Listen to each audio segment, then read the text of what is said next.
Welcome back to my channel. We are at the Chicago Pen Show with... I'm Mario Campa, or Mario, depending on where you're from. Toys from the Attic. And so we're going to play 20 questions. When I say fountain pen, what's the pen you think of? Omas. How did you get into pens? I've really had an affection for fountain pens my whole life. I am part of the generation that used them at school. The way I got into this professionally, I owned a store of kind of big boys' toys and girls' toys. That's where Toys from the Attic comes from. And one of my employees who worked in my high-end audio department was a rabid pen collector and just argued for about 2 or 3 years that we should have a case of pens in the store. And in 2006, I finally agreed to go to a pen show with him, and that's how it happened. I fell in love with the community immediately. What was your first fountain pen?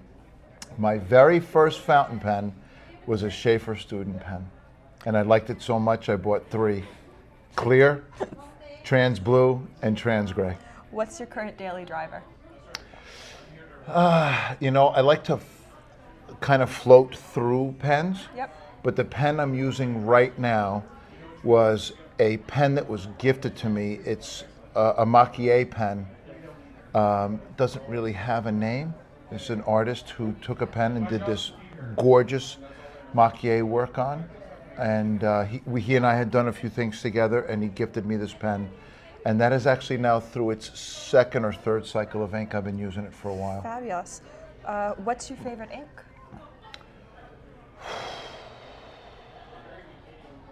Do you really need me to pick one? I need you to pick an ink. It doesn't have to be your favorite, just pick an ink that you love. Urushizuku Tsukiyo. All right. One of my favorite inks. I love the color and I love the way it flows. I think I know the answer to this. What's your favorite pen brand? Omas. Vintage or modern? Modern. Do you swatch your inks? I don't swatch my inks, but I do blend my own colors. Oh, I don't do that. People keep telling me I need to do that, but It's I don't an do it. awful lot of fun. Do you daily drive the same pen and ink, or do you switch it up? I'd have to say that most of my pens fit in my mind to a particular ink. So when I ink that pen, it gets the same ink. Same. Do you swatch your nibs so that when you're picking a pen you have a reference, or do you do a writing sample every time you want to switch a pen? No, I know the nibs on my pen. A lot of my nibs are custom ground. Okay. So I know the writing characteristic of each one. Yep. So I'll pick a pen based on the nib, the combination in my own mind of the nib that's on the pen and the aesthetic of the pen. Is there a pen you wish you could see in person?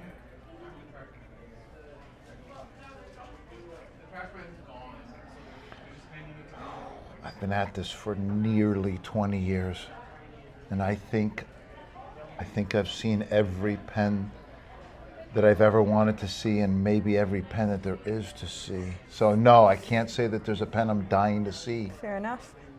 Do you have a Grail that you don't currently have? A Grail pen that I don't own at the moment. I've picked up a lot of them through the years. Let me think if there's a Grail pen that I don't have. I can't think of one. There are a few pens that I really sought after that in the last 5 years I've acquired. Like an M800 in tortoise was something I really wanted, and I was able to Stunning get that. pen. It really is a stunning pen. I've got a collection of 360. No. Oh, yes. Yes, there is. There is. There is. There's one. There's a 360 made in Venetian blue that was a very limited color that I own and as a rollerball.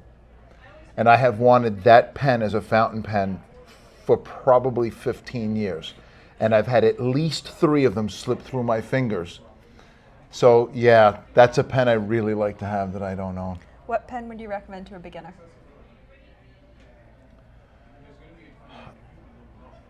I really like the gin house and the heroes that I showed you earlier. Yep. They're $10 and $15. The nibs are good. Jinho nibs are solid. It's a good nib. The pen flows well. And the difference in the price between the two is one's a piston filler and one's a cartridge converter. Honestly, I might pick up one of the Jinho pistons And, because you know, I don't have a piston in my collection yet. And for 10 or 15 bucks, I think it's a great pen to decide whether or not writing with a fountain pen is for you. Yeah. What ink would you recommend to a beginner? My favorite inks that are not obscenely priced, Aurora Blue is a majestic color that flows well, that's very well, it's just attainable, it's not expensive, and good old Waterman. Yeah. Unless they discontinue them all, like the rumor states. I hope not. Currently, the rumor is they're discontinuing everything except the blue. So. Yeah, but I mean, it's such a staple mainstay pen, yeah. and it flows in every pen. It doesn't. But I got to say that the same is true of the Aurora Blue. Yeah. And the color is just spectacular. What advice would you have for somebody wanting to try out a fountain pen? Don't be intimidated. I mean, it's really, so many people don't want to do it because they just feel intimidated about the idea or that it's antiquated or completely outdated. I mean, just grab one and write with it. I mean, it doesn't have to be, a major decision. If it writes and you enjoy the way it feels, stick with it. If you don't, it's okay. Yeah. What filling mechanism do you think is most interesting in pens? Most interesting? Most interesting. Doesn't have to be the one you actually like to use, but what do you actually think is the most interesting filling mechanism? Okay. I've got to say the one that I still marvel at after having seen 1,000+ times is the Visconti piston filler. I mean, the Visconti power filler. If you have one of those pens that is either completely a demonstrator or partially demonstrator, like they have some that just have a very long ink window at the top, watching the ink shoot into that pen when you actuate the power filler, it's a marvel. Is a pen I want to see in person. Tomorrow I'll show you one. It's that easy. Oh, I love this place. What size of nib do you prefer to write with? An italic fine is my favorite. Is there a style of nib you love but you never actually use? Yes, a flexible nib. Same. I love what it's capable of doing, but for me, it's not in the right hands with me. I don't handle the really super wet noodles well. I respect people who can, like the gentleman who made that little card for you today. Stunning. Stunning, and Michael Saul is stunning, and so many of the guys who handle those old wet noodles well. It's amazing, but I went through school when those were kind of no longer in vogue. I never really got comfortable with them. Yeah, I was in the last I think I was in the last set that did any cursive in school, so. Yeah. Yeah. I can't believe that's something I cannot believe. Do you always use the same type of paper? If so, what paper? I do not, but I will say that my very favorite paper, besides the Tuscan paper that I was showing you earlier, which I think is outrageously good, I also really like Clairefontaine an awful lot. But I like to use different papers because the experience in each paper is very different. Very different. Yeah. 90% of the time I'm using copy paper because it's what we have in the kitchen and I'm scribbling down notes. If a pen doesn't write on a post-it note, the pen and ink combination doesn't work on a post-it note, it's not the right pen and ink.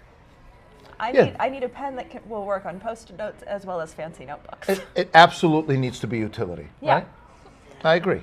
Do you have a least favorite ink/ink color family? Ink color family, yes. And it's not just inks. In general, I don't gravitate to bright orange. Yep. So I don't use bright orange inks. I don't own any bright orange pens. It's just a color that I don't really care for. So that would be it. Well, thank you very much. Oh my God, Alexandra, it was a great pleasure. Thank you so much for having me. I'm most appreciative. Thanks for doing this. welcome to episode 1 of the Chicago Pen Show 20 Questions. There will be many more. And I hope you enjoy watching this series because it's been fun to make.